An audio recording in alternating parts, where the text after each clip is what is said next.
Hello students, welcome again Tarwal institute.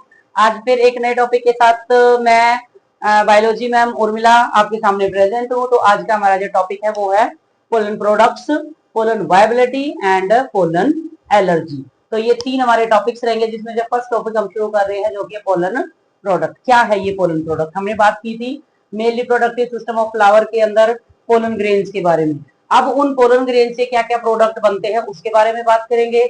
उन pollens की viability क्या है, कब तक वो कितने टाइम के लिए फंक्शन रहेंगे, वायबिलिटी होती क्या है, उसके बारे में बात करेंगे। और लास्ट हमारा टॉपिक रहेगा एलर्जी, कि पोलन्स है वो किस तरह से हमें डिफरेंट डिफरेंट एलर्जीज कॉज करा सकते हैं। ठीक है, तो फर्स्ट बात कर रहे हैं हम पोलन प्रोडक्ट्स के बारे में। चलो, पोलन प्रोडक्ट्स तो मीनिंग क्या है?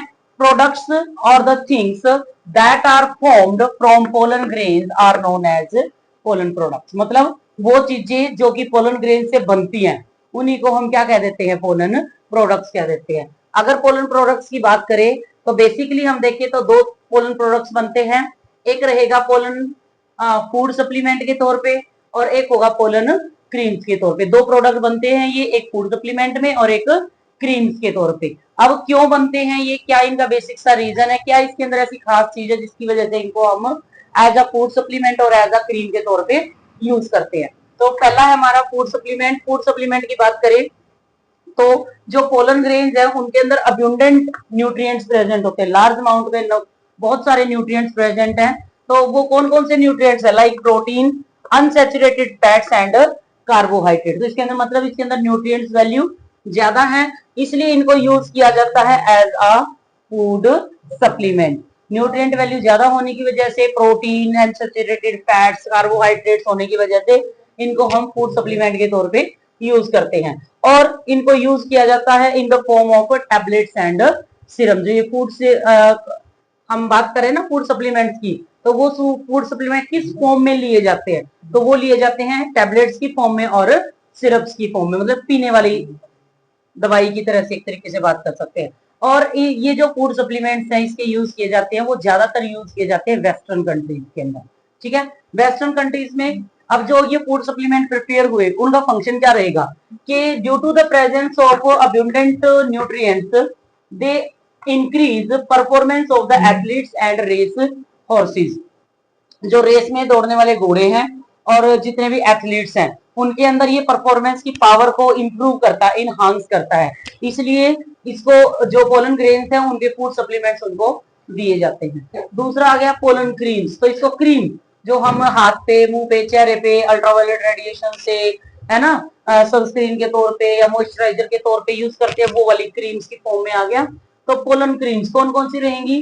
क्योंकि इनके अंदर देख जो पोलन्स हैं, जो creams they contain unsaturated fats which protect pollen from ultraviolet radiation. क्योंकि इनके अंदर अनसैचुरेटेड फैट होता है इसलिए इनको पोलन्स को बचा के रखने का काम करता है ये अनसैचुरेटेड फैट अल्ट्रावायलेट रेडिएशन से। इसलिए इनको हम पोलन्स को यूज करते हैं क्रीम्स के अंदर, इमल्शंस के अंदर एंड कॉस्मेटिक्स के अंदर। अब इसका फंक्शन क्या रहेगा अगर इसको यूज कर रहे हैं? तो इसका फंक्शन रहेगा to provide smoothness and protection to skin. ये दो पोलन प्रोडक्ट्स के बारे में हमने बात की, जिसके अंदर पहला प्रोडक्ट था हमारा फूड सप्लीमेंट और दूसरा क्या था? Pollen creams. फूड सप्लीमेंट के हम बेसिकली यूज करते हैं टैबलेट्स और क्रीम्स की फॉर्म में, क्योंकि उसके अंदर क्या है? अनसैचुरेटेड फैट्स हैं, प्रोटीन्स हैं एंड कार्बोहाइड्रेट्स हैं। और इनको ज्यादातर यूज कहाँ किया जाता है? वेस्टर्न कंट्रीज के अंदर। और वेस्टर्न कंट्रीज में कौन लोग यूज करते हैं इनको? एक तो वो जो कि रेस हॉर्सेज, रेस के लिए जो हॉर्सेज हैं उनके अंदर उनको एज ए फूड सप्लीमेंट के तौर पे दिया जाता है, और दूसरा इसको दिया जाता है एथलीट्स को। ठीक है, दूसरा हमने इसके अंदर बात की थी क्रीम के बारे में, पोलन क्रीम। क्योंकि इसके अंदर अनसैचुरेटेड फैट है इसलिए इसको हम क्रीम्स, इमल्शन के अंदर यूज करते हैं, ताकि ये हमारी बॉडी को, हमारी स्किन को अल्ट्रावायलेट रेडिएशन से प्रोटेक्ट कर सके, बचा सके, उसको स्मूथनेस दे सके और उसके अंदर मॉइस्चर मेंटेन करके रखे। ठीक है, नेक्स्ट टॉपिक है हमारा सेकंड जो हमने बात की थी पोलन वायबिलिटी। पोलन वायबिलिटी क्या है? Period for which pollen grains remain function. एक ऐसा टाइम पीरियड जिसके दौरान पोलन ग्रेन फंक्शन रहते हैं कि वो फर्टिलाइजेशन के प्रोसेस में आगे पार्टिसिपेट कर सकते हैं, मतलब फीमेल के साथ जाके वो फ्यूज करेंगे। ठीक है ना, उसके बारे में है। अब ये डिपेंड, पोलन वायबिलिटी है वो डिपेंड करते हैं किस चीज के ऊपर?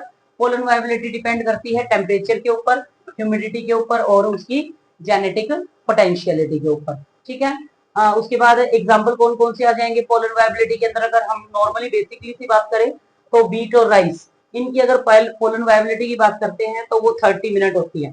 30 मिनट तक पोलन ग्रेन्स है जो वो वायबल रहेंगे, उसके बाद उनकी वायबिलिटी खत्म हो जाएगी। दूसरा है एग्जाम्पल की बात करें तो हम इसमें रहेंगे लेग्यूमिनेसी, जितने भी लेग्यूम प्लांट्स हैं उनमें रोजेसी, रोज की फैमिली जितनी भी है, सोलानेसी, पोटैटो की फैमिली जो है, ठीक है ना। इसके अंदर सारे के सारे हमारे पोड वाले ज्यादातर लेग्यूम प्लांट आ जाएंगे। इसके अंदर सारे हमारे फ्लावर, रोज फ्लावर से रिलेटेड जितने भी प्लांट है वो कैटेगरी, और सोलानेसी में हमारी आ जाएगी जितनी भी पोटैटो फैमिली है। अगर इनके पोलन ग्रेन की वायबिलिटी की बात करें तो इनके पोलन ग्रेन की जो वायबिलिटी है वो सेवरल मंथ्स तक हो सकती है। वो 1, 2 या 3 दिन की नहीं, बहुत सारे टाइम के लिए, बहुत सारे मंथ्स के लिए वो हो सकती है। तो ये है बेटा इसकी पोलन वायबिलिटी कि कितने टाइम के लिए वो, कितने टाइम पीरियड के दौरान पोलन है जो वायबल रहेंगे, फंक्शनल रहेंगे। ठीक है, दूसरा आ जाता है बेटा इसके अंदर थर्ड हमारा जो पॉइंट है वो है पोलन एलर्जी। अब ये एलर्जी क्या है? एलर्जी मतलब किसी पोलन ग्रेन्स है, कई बार जो ह्यूमंस हैं उनके अंदर कुछ अलग से ही सिम्टम अपीयर करवा देते हैं, लाइक स्नीजिंग, कफ, है ना, हे फीवर वगैरह, ये वाली कंडीशन। तो वो एक तरीके एलर्जी की फॉर्म में आ गई है। तो एलर्जी क्या है कि एलर्जी इरिटेशन या ईचिंग वगैरह की फॉर्म में भी हो सकती है। Allergy that is caused by pollen grains, कि वो एलर्जी पोलन जो पोलन ग्रेन की वजह से होती है उसी को क्या बोलते हैं हम? पोलन एलर्जी बोलते हैं। पोलन एलर्जी में बेसिकली जो डिसऑर्डर है कौन सा रहेगा? वो डिसऑर्डर रहेगा ब्रोंकियल एप्लिकेशन से लेके क्रोनिक रेस्पिरेटरी, मतलब सांस लेने, हमें सांस जैसे दमे की तरीके से या फिर सांस खिंच खिंच के आना, जो नॉर्मल हमारी ब्रीदिंग है उसको वो अफेक्ट करता है। ठीक है ना, तो वो वाली इसके अंदर डिसऑर्डर्स आ जाएंगे। उसके बाद है कुछ जो पोलन एलर्जी है वो है ज्यादातर मोस्टली रहेंगी सीजनल। जैसे अब जो गेहूं वगैरह काटने का टाइम है तो इस टाइम हस्क वगैरह ज्यादा होती है, या फिर जो प्लांट्स है वो मेच्योर होने के अंदर पोलन ग्रेन्स मेच्योर होने का जो टाइम पीरियड होता है, हवा वगैरह तेज चलती है तो उसके साथ पोलन ग्रेन्स उड़ के आते हैं। तो वो पोलन ग्रेन क्या कर रहे हैं, कहीं कहीं हमारे हाथों पे रैशेस कर देंगे, स्किन पे एलर्जी करना, स्वेलिंग होना, आंखों से पानी बहना, नोज, रनिंग नोज, है ना, कफ। तो ये कुछ प्रॉब्लम्स हैं जो कि हमें एक स्पेसिफिक सीजन में ही होती है, इसी को हम पोलन एलर्जी कह देते हैं। ठीक है, तो इसके अंदर अगर एग्जांपल्स की बात करें, अच्छा, जो पोलन सीजन के अकॉर्डिंग जो हमें एलर्जी होती है उसको नाम दे देते हैं, उस टाइप की एलर्जी को नाम दे देते हैं हे फीवर। हे फीवर का खास फीचर ये है कि इसके अंदर आंखों से पानी और नाक बहेगी। ठीक है, उसके बाद आ जाता है प्लांट्स, कौन कौन से प्लांट्स हैं जो कि ये पोलन एलर्जी कॉज करवाते हैं।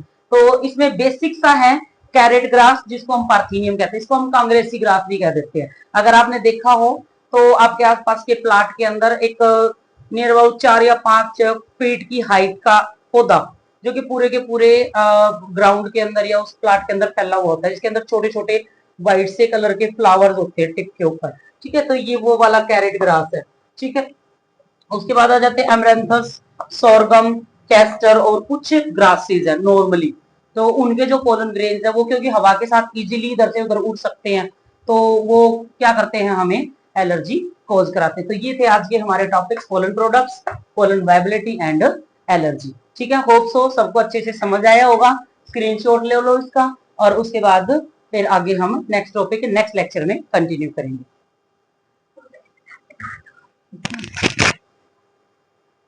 चलो, ये देखो इसके अंदर मैं ना कांग्रेस ग्रास का डायग्राम लेके आई हूँ इस तरह के ना,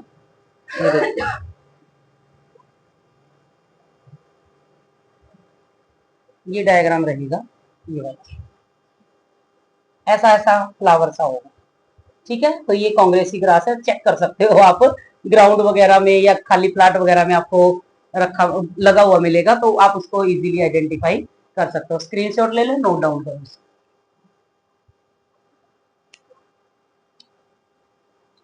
ठीक है बेटा, ये वाले टॉपिक इंपॉर्टेंट है, 2 मार्क्स में इस चैप्टर से पूछा जाता है, इसलिए इस टॉपिक को अच्छे से प्रिपेयर कर लेना। ठीक है, ओके, थैंक यू, बाय।